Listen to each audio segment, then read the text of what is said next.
오늘은 저희 집과 관련된, 저희 집안과 관련된 동계사에 대해서 말씀드리겠습니다. 동계사는 신라시대 충신 박재상 선생의 충혼을 모신 곳으로서, 박재상 선생은 신라 19대 늘지왕 2년에 일본의 인질로 잡혀간 왕의 아우 미사혼을 구출하고 일본에서 순절하였다. 고려 태조 19년, 그러니까 936년에 유차달이라고 말씀을 드리지만 저분은 차달공이라고 해서 차씨들의 시조십니다. 박재상의 충절을 기려 이곳에 초운제사를 지낸 후 왕명으로 동계사를 지었다 한다. 1956년에 고쳐짓고 유차달을 추배하였다고 이렇게 전하고 있습니다. 지금 이쪽에 지금 인지문과 그다음에 동계사가 있습니다. 동계사는 이제 차달공께서 마음속으로 이렇게 기리던 박재상 선생을 관설 선생님이시죠. 관설 선생님을 모신 사당이었습니다. 유차달공이라고 하는데, 차달공은 고려시대 때 왕건이라는 분이 계셨는데, 고려의 태조시죠. 이분이 전쟁을 하고 있는데 그 식량이 부족해서 열세에 밀리고 있었답니다. 그때 차달공께서 식량을 제때에 전달을 잘해서 고려 태조 왕건이 달이라는, 그러니까 차달이라는 그 이름을 갖다 지어서 내려주시면서 그대들의 성씨를 물으니 이 두 분이 신라 충렬왕 때, 그러니까 충렬왕 암살에 관계된 부분들에 의해서 그를 막으려다가 실패하시고 황해도 일원으로 이렇게 이렇게 떠나십니다. 그래서 그때 당시에 거기에 계셨던 분들이 그러니까 저희 충렬왕 때 떠났던 데 삼형제셨는데, 첫째가 차달공이셨고 둘째가 문하유씨의 시조가 되신 분이시고, 맨 마지막이 왕씨, 그러니까 중국으로 떠난 셋째 아들의 증손이 왕건, 태조 왕건이십니다. 자, 여기가 차달공과 관설 선생님, 그러니까 박재상 선생님을 위패를 모셔놓은 동계사입니다.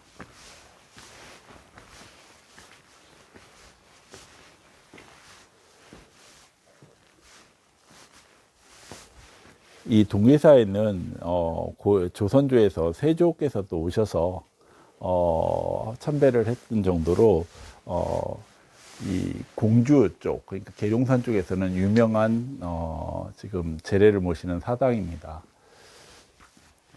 그리고 이쪽은 사문각은 고려 말 선초에 저희 왕씨들, 차씨들, 유씨들이 삼성이 이제 고려의 왕족입니다. 근데 사문각이라고 해서 고려 왕조 중에 맨 마지막에 있던 운부공이라는 어른이 계신데, 운부공께서 정몽주 선생의 외할아버지시죠. 그렇게 하고 차씨들의 이제 말하자면은 여말 선초의 최고 장자신 거죠. 근데 그렇게 하고 하륜공이 이 첩의, 그러니까 딸의 아들이니까 이제 측실이죠. 측실의 외손이 되시는 거죠. 그래서 그런 부분들에 대해서 이제 족보에, 그때 당시 족보가 그렇게 많지가 않은데 족보에 그런 부분들을 이제 올리는 과정에서 하륜공께서 좋지 않은 마음을 갖게 됩니다. 그래서 이방원이, 그러니까 위화도 회군할 때 운부공께서 이제 이 3대 그 회군에 대한 어떤 명분론을 지어주시고, 그리고 회군에서도 이제 그때 당시에 이색 뭐 이런 분들과 함께 이제 오육신이 되셔서 산에 계시는데, 이성계 그 태조께서 계속해서 비단과 말을 보내서 회유를 했답니다. 그래서 나중에는 이제 그거를 무릅쓰고 조정엔 출사하지 않고 친구의 정성 때문에 그러면 같은 왕족이지만 물러나겠다. 거기에 대해서 더 이상 주장하지 않고 물러나겠다. 그래서 서울에 총종묘라는 데가 있습니다. 그래서 이성계 태조와 팔을 심으면서 이제 같이 이제 얘기를 나누고 그렇게 하고 이방원이를 구해주기 위해서 용포에 술잔을 갖다 흘리고 이성계의 그러한 부분들을 이제 사륙 고륙전을 면하게 해주고 그러는 과정 속에서 이제 회의를 느끼시고 낙향을 하시는데 이성계가 아니 이방원이 이쪽 옥천군까지 와서 370여 분의 저희 할아버지들을 다 첫째 할아버지들을 이제 다 사륙하십니다. 하고 일부 남은 왕족들은 전부 다 배에 태워서 외부로 이제 바다로 내몰죠. 근데 그때 당시에 일들을 갖다가 애석하게 여기셔갖고 그러니까 이색 선생은 저희 운부군과 동문이셨고 성산문, 박백년, 그다음에 이런 분들이 정인지 이런 분들이 운부공 그 사면에 대한 얘기를 언급해서 그 일지를 쓰고 있는데 이분들이 그 세조에 관계된 영모에 가담이 돼서 이렇게 돌아가시게 됩니다. 그래서 그 세 분들을 여기다 모셔놨습니다. 그래서 여기를 사문각이라고 해서 동계사 옆에 모시게 돼 있습니다. 모셔놓은 걸로 알고 있습니다.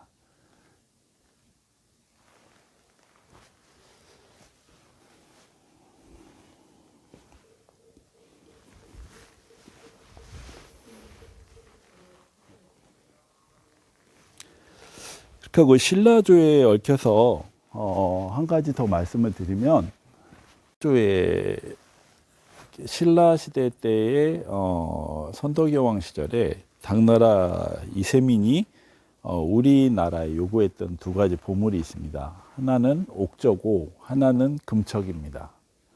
근데 왜 갑자기 이쪽 사문각이나 아니면은 동계사에 와서 신라 시대 때에 그 옥저나 그 금척에 대해서 논하냐? 이성계 분께서 처음에 꿈에 금척을 받았다는 얘기를 하고 있는데 우리나라는 그 금척이 이 자로 알고 있습니다. 그렇지만 신라 시대 때 그 금척에 대한 우화를 보면 우화라고 표현하기는 그렇고 어떤 전해지는 얘기 설화에 의하면 금척은 구슬 같은 모양을 하고 있고 그 빛을 갖다가 아픈 사람한테 씌워주면 아픈 사람이 낫고 그 모양으로 세상에 잴 수 없는 게 측정할 수 없는 게 없다라는 내용이 있습니다. 그래서 그 금척이 무엇일까 저는 굉장히 궁금했습니다. 그리고 옥저라는 거는 두 가지 보물 중에 한 가지 금척은 신라 시대에 그 금척 능을 갖다 여러 군데 만들어 갖고 어느 한 군데 묻혔다고 합니다. 그래서 금척을 찾기 위해서 여기저기를 다 당나라 군인들이 와서 파헤쳤는데도 불구하고 금척을 찾을 수 없었답니다. 근데 옥저는 당나라로 보내지는 과정에서 추풍령을 넘으면서 그게 반도막으로 깨져버렸답니다. 그래서 쓸 수가 없게 돼서 옥저는 사라지게 됐습니다. 근데 그거에 대한 우화를 듣다가 우연히 이성계 태조대왕이죠. 태조대왕이 신운사에 그 금척을 감추어 뒀다라는 얘기를 듣고 제가 신운사에 가서 그 금척을 본 적이 있습니다. 본 적이 있는데 지금은 그 금척의 형태를 거기에 이제 주구하시는 스님들이 다른 형태로 이렇게 훼손시켜 놨습니다. 그리고 그쪽에 있는 그 계룡산 중학전을 이제 공식 명칭은 계룡산 중학전입니다. 근데 그 중학전이 거기에 서 있는 이유가 있는데 그거에 대한 이유에 대해서 잘 이렇게 이해가 덜 하셨든지 이분들이 그걸 계룡산 중학당 삼신각으로 이렇게 명칭을 바꿔 놓으셨습니다.